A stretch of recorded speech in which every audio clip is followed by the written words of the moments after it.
All right, welcome back to Aussie Arvos. Today we're finally back working on the freshly restored 80 series. It's been out on the lawn all summer drying, so the paint's finally cured, and there's a few final little mods we gotta do before we take it out bush, so that's what we're doing today.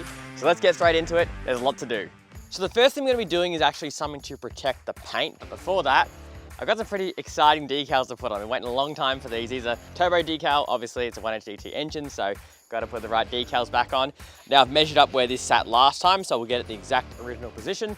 Also got a GXL badge for the back as well. So we'll get these on, and then yeah, be looking a lot more like an 80. All right, so with the decals now on the car, we're ready to finally start protecting the paint, because that's pretty much the main thing holding me back from taking this off-road. I've been too scared to even drive it out on the dirt roads, or the bitumen road. So I want to protect it because I saw how much work Brett and the boys did in making this all happen. So you guys all said in the comments, we need to get bush wraps, and that's exactly what we've done. So bush wraps is a paint protection film. Essentially, these clear bits of film that go on your panels and is meant to protect it from, scratches you get out in the bush with shrub and that. So I've got the advanced kit here, which is designed to last up to 5 years. It's also got these self-healing properties in it that essentially means when you do scratch the film, when the car heats up and the sun comes out, they're meant to sort of blend back in. So it's meant to be like not only hold up and protect your paint, but also still look good on the vehicle. So that's why I went the advanced kit. There is also a Cape York kit, I think they call it, which is only designed for 1 year. But that's more you throw it on, do a big trip, and then come home and peel it all off. But this stuff, I'm gonna keep it on there for 5 years, and then eventually pull it off the car, buff the entire car, and then probably throw another set of it back on. So it's all about protecting the paint. So let's get it open. I'll show you what's in the kit. All right, so this is our PPF. It looks pretty basic. It's literally just bits of film, essentially. And these, as you can see, are all pre-cut. So the thing about bush wraps is different to a lot of other PPF is like you'll have to get it professionally installed and it can be very expensive. Whereas the bush wrap stuff, they pre-cut it for you. So you see this one's already got, this one's a fender. It's all pre-cut so you can DIY yourself in the shed, which is awesome because you save a bunch of money.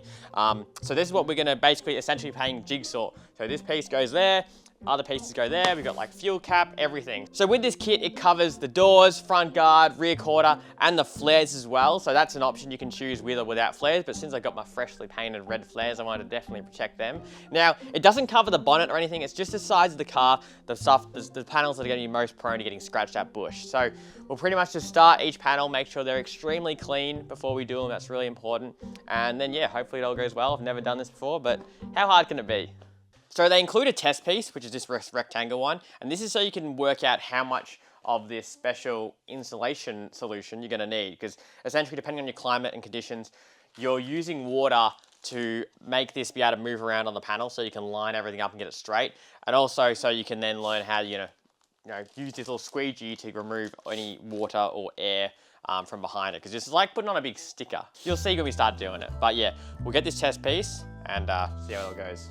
I'd also recommend before you even attempt this, when you buy the bush wraps kit, they send you a link to an installation guide on your specific vehicle. So it's like for this one, there was a video on how to install bush wraps on an 80 series, and they walk you through all the steps, which is so handy. Like it's so many companies don't do good instructions these days, but bush wraps killed it. It's really good. So I watched that entire series on how to put it on. They teach you all the little tips and tricks. Definitely worth checking that out. I will also mention too, if you don't have brand new paint in your vehicle, it's well worth getting a clay bar and going over the entire car with a clay bar, because when you drive on the road, brake dust, diesel soot, all carbon, all this stuff builds up on your paint, and that stuff won't come off just with a sponge. You want to use a clay bar for that. Now, because my paint is brand new, I don't really have to worry about that. But if you've been out driving on the road for a number of years, definitely worth getting a clay bar and going over the entire car before you do this. So with the panel now clean, we're gonna mix up our solution. Essentially today, what's today? Probably about 25. So we need 8 ml of this, they suggest. So we've got a little syringe, all included in the kit, which is nice. So we'll get 8 ml out of that and add it to our bottle, and then add water, and then that's our solution made up. And we can always add more if it seems like it's sticking, but yeah, we'll get to that once we get it all in. So around my hands, this is in the install video. All right, so wet hands. Liam's gonna now wet down this sheet. The key is just keeping everything wet. If you keep everything wet, you won't go wrong. That's what the video seemed to explain. So, all right, we got our piece. Right, and then where are you gonna stick it? Right in the middle? So it just sort of goes on. And it should be able to move around freely is the idea. So, I don't know if you can see that. The idea is to have enough lubricant that it can move around the door freely like that. So once you got it on there, the idea is we're gonna have to remove any air bubbles and sort of push all the water out. So this is a squeegee. Essentially, all you should be able to do is just sort of squeegee it. Oh yeah, that's actually easy. Literally just push out any of the air bubbles, any of the water, and just work your way along. That's really perfect. And as you'll see there is no dirt or schmutz behind it, which is what you want. So yeah, I don't know. Do you reckon we're ready to put an actual panel on? Alrighty. Left rear door. That looks like our guy. So let's go and drop this around the handle. Honestly, it all seems like I suck at putting down stickers. And I mean, I'm doing this, so it's not too bad. So if you eye down the panel, it'll really help you get rid of any of those little air bubbles or water bubbles under there. Make sure it's all nice and flat, but honestly, I am super surprised how well that went for our first attempt. Now with the first panel on, you can move on and start doing the rest of the car. Happy, look back here, wouldn't even know it's on the car. If you drop this on the shed floor, pretty much game over. Thank you. It's actually quite satisfying when you get the hang of it. It's daunting, but it's actually quite easy. If I can do it, anyone can do it. Once you've got the proper technique down pat, it's pretty easy to make some really good progress, and you'll soon learn how to remove all the water and get a really neat finish. Well, that's probably our best one yet. Now, as you move along the car, the pieces do get more complex. I definitely found the curves to be the hardest, but as long as you use the soap solution, you'll get there. Yeah, once you have the technique down pat and you understand how the material behaves, it makes it a hell of a lot easier. All right, so we've done the doors, we've done the rear guard. It's looking really good. I'm slowly improving with each panel we go. Now, I'm going to do the flares while I've got the car parked under here. The flares are an optional thing. You can either choose to get the kit with the flares or without the flares. I chose with the flares because, you know, why not? They're freshly painted, we'll protect them. So yeah, these will just go on, and then yeah, we'll have protected flares as well. When you're doing this, you'll have these long air bubbles, which they call fingers. The fingers essentially mean you need to kind of stretch it out. So see how I stretch it out, they kind of disappear. And these ones you can just squeegee out. So sort of just stretch it out and you'll see it disappears.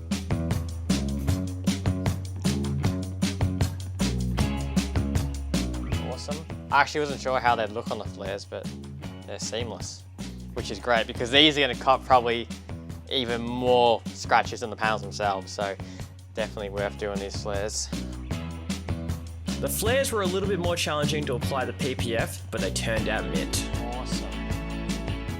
All right, so I'll flip the car around because we're up to our last two panels, the guards. Now, obviously I've got a snorkel here and you might be wondering, well, how does a snorkel work with the bush wraps? Now, there's two options. You can either remove your snorkel and lay it down, which is what I'm gonna do, or you can cut and trace around the snorkel to make it work. But I think that pulling the snorkel off is going to be the best option here. So pull the snorkel off, do that. Now I'm also going to be removing the scrub rails because we've got to get to the flares. And we're also going to be removing the bull bar because there's a few accessories we're going to do the bull bar. Winch, the spotlights, stuff like that. So we'll pull this off, pull this off, pull this off, and then we can lay down our bush wraps. Ta-da!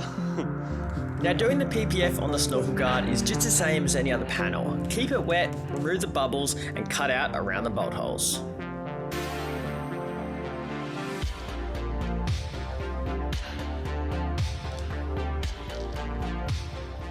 All right, so with that snorkel cutout we got that excess piece of bush wraps and stuck it straight in the toolbox because we figured, why not test it and see if it's actually, you know, how scratch proof it is or how are the self-healing properties. You wouldn't do this with your paint with a screwdriver, so no. We're just gonna scratch it. Liam just did a really deep one with the key before and I'm like, that's But like, that's firm and it's just like sliding off as opposed to like scratching. Like that would have definitely messed your paint up. And I don't know if you hold your finger there, Paddy. I don't know if people can, you can kind of see in the light there. You got to get on the right angle, but that's scratched all over. All right, now let's heat it. See if we can heal these. That was a pretty aggressive scratch. They're really deep. Oh, no way. Oh yeah, what the hell? It's literally gone. Apart from that really deep one. Keep going, you might be able to get that big one out. But that was that was like with the key across the car and it's gone. Wouldn't even know it's on there. So, very truth, let's pull it off and see if the bush wraps. Oh, look at that. All right, look at it there. And underneath, it is completely perfect. That's actually pretty incredible. So once you've got all the bush wraps on the panels, the last step is actually to heat seal the edges. So you want to grab a heat gun, or if you don't have a heat gun, a hairdryer will work. You're essentially going to go around all the seams where the bush wrap ends and just hit it with a heat gun just to ensure that it's not going to peel up over time. You don't want to do it super hot. If you can't put your fingers in front, it's too hot. So just a low heat, but we're just going to seal these edges up. All right, so with all the bush wraps now on the car, we just gotta pretty much take it outside, wash it down, and we can see what it all looks like. So very excited to see that. But before we do that, we gotta add some accessories. So since we got the bull bar off, it's a perfect time to add a winch. Now, this is all kind of snuck up on me pretty fast, and I knew I needed to buy a new low mount winch to fit the Razzler bar, and I just did not know what winch to buy. Honestly, there's so many different low mount brands out there, so if you have any opinions on low mount winches, please let me know, because I don't really know what to buy. We did, however, have this winch sitting here in the shed. So this is Liam's Grande 12,000 pound. It's essentially like an old King's winch that he had on his patrol for, you know, three or so years before he upgraded to the high mount. Now this winch works fine. We've opened it up. It's actually all good inside. So for the time being, I'm gonna run this. I have got a new fair lead and hook as well they're gonna put on it, so it'll look nice from the outside, but it'll just have this poor little Grande King's winch in there. I'm not planning on doing any crazy ass, you know, forward driving with this car in the first few months anyway, so I figured I'll just put this winch in here. It works, it can get me out of stuff, and then in the future I'll work out what actual low mount winch brand I want to go. So anyway, we'll stick this in here, get it all wired up. Oh, and the best part is, because I've already got all the solenoids from the high mount winch, so my Albright solenoid box, all I needed was some cables and this thing would work. So that was another reason too. It was just like, here, convenient, we can whack it in, and away we go. So let's get on to that. I know I'm gonna cop a lot of flack for using this winch, but it does work. It's a bit slower than your high mount. Yeah. Even though it's a King's winch, well, it's a Grande winch, maybe it was when the winches were like, when they had to, you know, enter the market and make a good product, so they actually spent decent coin on it. The fact that this is alive, probably what, like 8 years old, probably winch, yeah, it's at been least. submerged and everything. Like, it's had a fair life, and it's still going, and it still sounds good too. All right, now with the bull bar and scrub rails back on, it's time to put the fair lead on. So the plan behind this was to get a little eBay black fair lead, stick that on, and I went to Patrol Part and got a nice little red, they call them like a mega winch hook. They sit up flush against the fair lead. The idea with this is you won't even know there's a cheap King's winch behind it, so it looks like a nice fancy carbon winch, even though it's not. But yeah, so I'll bolt this all on, red to match the 80, and yeah, it should look good. I've noticed these new style winch hooks are becoming a lot more popular. Obviously, I think they look quite good, but the fact that they actually go flush mount with the fair lead means that if you are, say, in a bog hole stuck or whatever, usually if you had a big hook, you'd have to run it like under there, and then, you know, it can always get trapped under something, or if you're on a really tight edge, whatever, you get stuck. But having it flush mount up there, it's always going to be easy to get to, which is another good reason. I always wondered though, how well do they actually like wind in? So I guess let's see.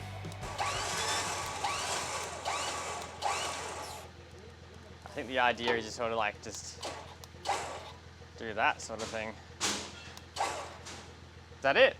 I reckon that fits pretty well. Look, the red isn't the same as the 80s paint code, but we'll So now with the winch on, I want to put some spotlights on, and to keep in the theme of recycling, I've got these. Now these are my old Supernova spotties that I used to run on the 80 years ago. I took them off when I put the high mount on because I didn't have room for them. And I did think these were a bit too bright. I still, like, they're gonna be way too bright in the car, I think. They're a bit too pencily, like they're so bright in the center that your actual provisional vision becomes worse when they're on, but they're a set of spotties I've got here lying around, and they're a good quality spotty and they're worth something. So I figure I may as well clean them up, put them back on the car, see how they go, and if I do find them pretty bad, I'll figure out and change to something else in the future. But I'll put these on just because I don't have a light bar like I used to run on the 80 series, so I'll use these. They should look quite nice and kind of fill in this void in the bar. So yeah, we'll clean these up. Just a 2-second clean with some soapy water, and already they're showing up pretty good, so I reckon they'll do all right. It'll be better to have at least some sort of spotties because these things are like candles, so it'll be good to have something a bit brighter on the car.